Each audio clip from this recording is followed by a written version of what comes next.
The same Douglas County judge who declared Nico Jenkins competent to stand trial and to represent himself in court has now ruled he's not fit to face the consequences for his murder convictions.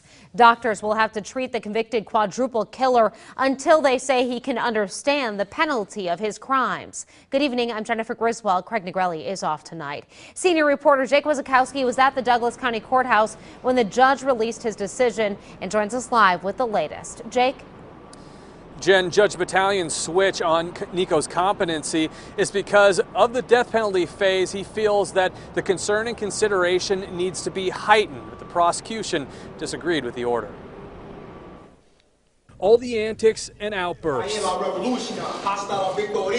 in court, in jail, and in the past have convinced Judge Peter Bataillon Nico Jenkins is not competent to face the death penalty sentencing phase. In February, the judge found him competent to stand trial, and Jenkins later pleaded no contest to 4 murder charges. But today, the judge cited Jenkins' deteriorating mental state since then and seriousness of the death penalty phase. Given the evidence that came out at the previous hearing, and we felt it wasn't much different, that we were a little surprised. Judge Bataillon analyzed the opinions of 5 psychiatrists from both competency hearings who say Jenkins has a severe mental illness, mostly diagnosed bipolar disorder. He weighed it against the 2 who say he is malingering or faking it. The judge questioned whether those 2 prosecution doctors erred because only they felt Jenkins was competent and had no severe mental illness. This is about competency, so what other doctors say about what he was doing when he was 8 or how he was last February isn't relevant to how his state of mind is and whether he understands the proceedings. That's competency. The defense argued the Lincoln Regional Center psychiatrists found Jenkins competent because they didn't want him at their facility.